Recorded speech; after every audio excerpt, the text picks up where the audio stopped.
Hello, আমি তিয়াশা। আপনারা নিশ্চয়ই ভাবছেন আমি রেডি হয়ে কোথায় যাচ্ছি। আমি যাচ্ছি আজকে মেছেদায় আমার মামুনির বাড়িতে। আর এই যে আমার মা সামনে হেঁটে হেঁটে যাচ্ছিল।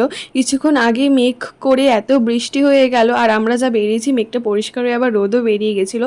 তো আমি না প্রতিদিনই ডেলি ব্লগ পোস্ট করার চেষ্টা করি, কিন্তু একই ডেলি রুটিন হয়ে যাওয়ার কারণে প্রতিদিন আর করা হয় না। আর এই যে গাড়ির জন্য ওয়েট করছিলাম, তারপর এই গাড়িটা করেই এসেছিলাম।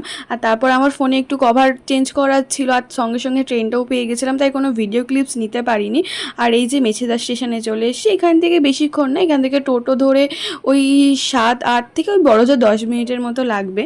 আর এত পরিমাণে গরম ছিল সে বলার মতো না। আমি তো মুখটা মুছে মুছে আমার মুখটা পুরো লাল হয়ে গেছিলো। আর তারপরে যে টোটোতে উঠে পড়েছিলাম, টোটোর জন্য বেশিক্ষণ ওয়েট করতে হয়নি, তবু টোটোর একটু হাওয়াটা লাগতে না অনেকটা স্বস্তি লাগছিল। আর এটা হচ্ছে আমাদের ছোট্ট সোনাই বসে বসে কেমন কোল্ড ড্রিঙ্কস খাচ্ছে দেখো না। এই কিছুদিন আগে হয়েছিল ছোটো ছোটো হাত, ছোটো ছোটো পা, কোথা থেকে যে বড় হয়ে গেল ধরতেই পারলাম না। তো চলুন ভিডিওটা এখানেই শেষ করলাম। যদি ভালো লাগে লাইক কমেন্ট সাবস্ক্রাইব করে দিয়ে পাশে থাকবেন। বাই।